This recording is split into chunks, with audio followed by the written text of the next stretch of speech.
Alors bienvenue pour cette nouvelle capsule vidéo, pour ce nouveau temps de médite du jour.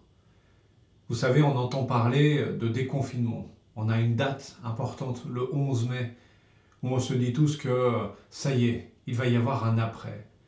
Et on entend parler d'une société transformée, d'une société où il y aura plus de solidarité, plus d'amour, plus de partage, plus d'attention donnée à l'autre, plus de prise de conscience de la vulnérabilité des uns et des autres. Une société construite sur un modèle différent et tous nous disent combien ce temps de virus a impacté la façon de voir le monde. Oui, mais voilà, qu'en sera-t-il vraiment ? Est-ce que la société peut changer ? Est-ce qu'elle peut être transformée simplement après avoir vécu un tel événement ? Est-ce que le problème ne se situe pas ailleurs, dans le cœur de l'homme ? Je vous invite à plonger vos regards dans un texte qui, je crois, va résonner de façon particulière dans ce temps. Un texte de l'Ancien Testament, dans le premier livre de la Bible, au chapitre 6 du livre de la Genèse. Nous entrons dans l'histoire d'un homme qui s'appelle Noé et qui a vécu, d'une certaine façon, lui aussi, une période de confinement pour une raison bien précise. Lisons ensemble Genèse 6 à partir du verset 5. L'Éternel vit que les hommes commettaient beaucoup de mal sur la terre et que toutes les pensées de leur cœur se portaient constamment et uniquement vers le mal. L'Éternel regretta d'avoir fait l'homme sur la terre et il eut le cœur peiné. L'Éternel dit : j'exterminerai de la surface de la terre l'homme que j'ai créé, depuis l'homme jusqu'au bétail, aux reptiles et aux oiseaux, car je regrette de les avoir faits. Cependant, Noé trouva grâce aux yeux de l'Éternel. Voici l'histoire de Noé. C'était un homme juste et intègre dans sa génération, un homme qui marchait avec Dieu. Noé eut 3 fils, Sem, Cham et Japheth. La terre était corrompue devant Dieu, elle était pleine de violence. Dieu regarda la terre et constata qu'elle était corrompue car tout le monde avait corrompu sa conduite sur la terre. Alors Dieu dit à Noé : la fin de tous les hommes est décidée devant moi car ils auront rempli la terre de violence, je vais les détruire avec la terre. Et voilà que Dieu invite Noé à faire un bateau, une arche. C'est probablement un des personnages les plus connus de l'Ancien Testament, Noé, connu pour cette arche dans laquelle des animaux vont entrer, mais aussi lui et toute sa famille. Et puis Dieu va faire pleuvoir sur la terre pendant 40 jours et 40 nuits. Le niveau de l'eau va monter, la terre va être intégralement noyée et Noé va être sauvé à travers l'eau par cette arche dans laquelle il est rentré avec les animaux. Le texte nous dit au chapitre 7, verset 1 et suivant, « L'Éternel dit à Noé, entre dans l'arche avec toute ta famille, car je t'ai vu comme juste devant moi dans cette génération. Tu prendras avec toi 7 couples de tous les animaux purs, le mâle et sa femelle, une paire des animaux impurs, le mâle et sa femelle, ainsi que 7 couples des oiseaux, mâle et femelle, afin de conserver leur espèce en vie sur toute la surface de la terre. En effet, encore 7 jours, et je ferai tomber la pluie sur la terre pendant 40 jours et 40 nuits. J'exterminerai ainsi de la surface du sol tous les êtres que j'ai créés. » Et voilà que Dieu va frapper la terre de ce déluge pour éliminer la corruption, le mal qui gangrénait finalement la création qu'il avait faite parfaite.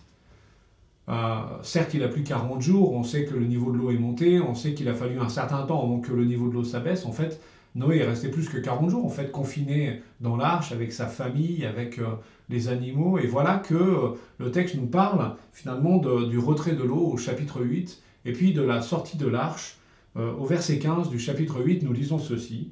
« Alors Dieu parla à Noé, sors de l'arche avec ta femme, tes fils, les femmes de tes fils. Fais sortir avec toi tous les animaux de toute espèce qui sont avec toi, tant les oiseaux que le bétail et tous les reptiles qui rampent sur la terre, qu'ils pullulent sur la terre, qu'ils se reproduisent et deviennent nombreux sur la terre. » Noé sortit avec ses fils, sa femme, les femmes de ses fils, tous les animaux, tous les reptiles, tous les oiseaux, tous ceux qui se déplacent sur la terre sortirent de l'arche en fonction de leur espèce. Noé construisit un autel en l'honneur de l'Éternel. Il prit de toutes les bêtes pures et de tous les oiseaux purs et offrit des holocaustes sur l'autel. L'Éternel perçut une odeur agréable et se dit en lui-même : je ne maudirai plus la terre à cause de l'homme, car l'orientation du cœur de l'homme est mauvaise dès sa jeunesse. Je ne frapperai plus tous les êtres vivants comme je l'ai fait, tant que la terre subsistera, les semailles et la moisson, le froid et la chaleur, l'été et l'hiver, le jour et la nuit ne cesseront pas. Alors, il y a une chose qui est assez intéressante dans ce texte et qui doit nous interpeller, c'est que Dieu fait tomber finalement cette pluie sur la terre pour éradiquer le mal de la terre, et voilà que, alors que Noé sort de l'arche, le constat de l'Éternel peut nous apparaître comme un peu affligeant d'ailleurs. Regardez bien, le texte nous dit que Dieu dit « Je ne maudirai plus la terre à cause de l'homme, car l'orientation du cœur de l'homme est mauvaise dès sa jeunesse. » Qu'est-ce que Dieu est en train de nous montrer? Eh bien, c'est comme si l'Éternel prenait à ce moment-là conscience que le cœur de l'homme, c'est le vrai problème. Et il nous renvoie finalement au fait que pour vouloir une société nouvelle, pour pouvoir un demain qui soit différent d'hier, eh bien, ce n'est pas simplement des actes qu'il faut changer, ce n'est pas simplement une façon de penser qu'il faut changer, non, c'est un cœur qu'il va falloir renouveler, qu'il va falloir transformer. Parce que, et Dieu le rappelle ici, le cœur de l'homme est mauvais depuis sa jeunesse. Il ne devient pas mauvais, non, non, l'homme naît avec un cœur qui a une orientation vers le mal, qui a une orientation vers tout ce qui est contraire à ce que Dieu veut. C'est ainsi. On appelle cela le péché. Et je ne sais pas vous, mais moi je suis assez surpris de voir que nous sommes aujourd'hui dans un temps où nous sommes capables d'applaudir des élans de solidarité, d'amour, de respect du prochain, d'affection manifeste. On parle des soignants, mais on peut parler aussi de toutes celles et ceux qui offrent des repas, qui font des masques et qui les donnent, etc. etc. Et puis de l'autre côté, on entend parler de pénurie de plexiglas ou de polycarbonate, dont le prix a doublé, triplé, quadruplé, parce qu'il faut faire des visières et que finalement, celui qui possède la matière première, voilà l'occasion peut-être de s'enrichir d'une façon particulière sur la misère qui est en cours. Et nous voyons là et nous découvrons alors que le cœur de l'homme est à la fois capable du meilleur comme du pire, de quelque chose de bon comme finalement de quelque chose de mauvais. Dans ces temps d'adversité, ces temps de difficulté, finalement, l'humanité se révèle à la fois avec son bon côté, mais aussi avec son côté plus noir, plus ténébreux, plus mauvais. Et nous touchons là une réalité. Le cœur de l'homme est mauvais depuis sa naissance. C'est ainsi.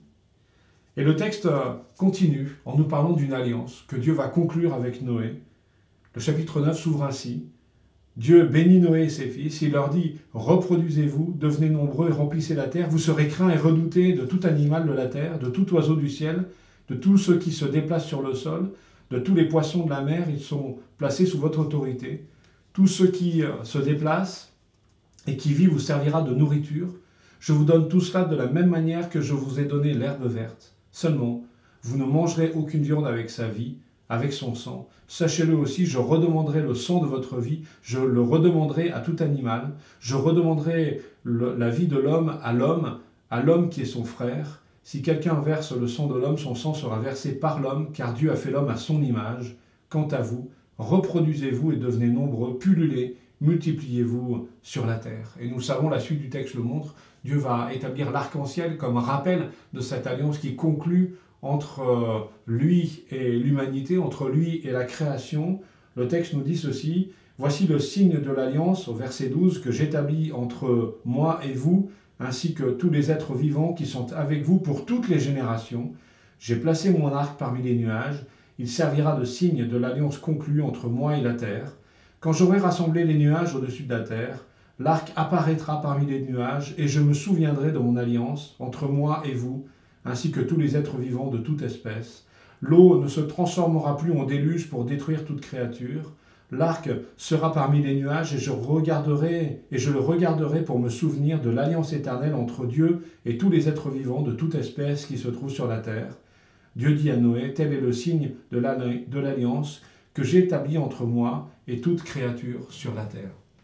Alors, on pourrait être tenté de se dire que puisque Dieu a éradiqué le mal, puisque le déluge avait pour fonction finalement de purifier l'humanité, et que Dieu recommence avec une humanité qu'il juge bonne et belle à ses yeux, eh bien un avenir meilleur s'ouvre. Il n'en est en fait rien. Les chapitres qui suivent nous montrent un Noé qui plante une vigne, Un Noé qui finalement va s'enivrer avec le fruit de sa vigne et qui va se déshabiller dans sa tente. On va lire et constater que l'un de ses fils va entrer dans cette tente, voir son père tout nu, complètement ivre, et au lieu finalement de protéger son père en l'entourant d'une couverture, il va se moquer de sa nudité, et ainsi nous voyons que le mal refait surface dans une humanité qui était censée être renouvelée. Pourquoi ce choix de texte aujourd'hui? Eh bien tout simplement parce que on nous fait des promesses d'un monde meilleur demain, on nous fait des promesses d'un monde différent pour demain, mais moi je ne pense pas que cela soit possible. En tout cas, pas possible par nos propres forces, pas possible par nos propres actions, pas possible par nos propres décisions. Pourquoi? Parce que le vrai problème de l'être humain, c'est en fait son cœur. C'est pas ses actions, c'est pas ses pensées, non. C'est le moteur qui alimente tout cela, c'est son cœur. C'est finalement ce qui fait le moteur de son être qu'il faudrait changer, transformer, renouveler. L'apôtre Paul, dans l'Épître aux Romains, va dire ceci. Sommes-nous supérieurs aux autres? Pas du tout. En effet, nous avons déjà prouvé que juifs et non-juifs sont tous sous la domination du péché. Comme cela est écrit, il n'y a pas de juste, pas même un seul. Aucun n'est intelligent, aucun ne recherche Dieu. Tous se sont détournés. Ensemble, ils se sont pervertis, il n'y en a aucun qui fasse le bien, pas même un seul. Leur gosier est une tombe ouverte, ils se servent de leur langue pour tromper. Ils ont sur les lèvres un venin de vipère. Leur bouche est pleine de malédiction et d'amertume. Leurs pieds courent pour verser le sang, la destruction, le malheur marquent leur passage. Ils ne connaissent pas le chemin de la paix. Il n'y a aucune crainte de Dieu devant leurs yeux. Et voilà comment l'apôtre Paul décrit l'humanité. Une humanité qui, finalement, est prisonnière du péché. Alors le péché, c'est quoi? Eh bien, c'est de se croire Dieu à la place de Dieu. C'est d'être dans cette capacité de décider ce qui nous paraît bien et ce qui nous paraît mal. C'est d'être législateur à la place du législateur. Et cette humanité, prisonnière de son péché, ne peut de toute façon pas faire des choix qui vont être bons et durables pour son avenir.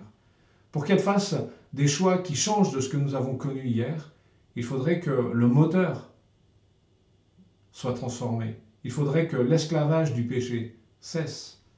Et l'apôtre Paul, toujours dans l'Épître aux Romains, au chapitre 3, continue en disant « Mais maintenant, la justice de Dieu dont témoignent la loi et les prophètes a été manifestée indépendamment de la loi. C'est la justice de Dieu par la foi en Jésus-Christ pour tous ceux qui croient. Il n'y a pas de différence. Tous ont péché, tous sont privés de la gloire de Dieu, mais ils sont gratuitement déclarés justes par sa grâce, par le moyen de la libération qui se trouve en Jésus-Christ. » De quoi parle-t-il ici? Eh bien tout simplement de l'œuvre de Christ à la croix.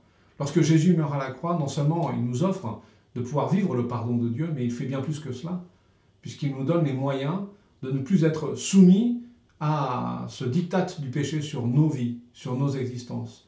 Il nous donne le moyen finalement de ne plus subir le mal en le faisant, en le commettant, sans pouvoir nous en débarrasser, mais il nous donne le moyen de pouvoir être victorieux sur le mal. Il nous donne le pouvoir de mettre fin au règne du péché dans notre existence. Et je crois profondément que c'est là la seule solution pour que l'humanité change, pour que de nouvelles solidarités se créent, pour qu'une réelle société nouvelle puisse naître. Croire que cela pourrait se faire par nos propres forces n'est qu'une utopie et une illusion.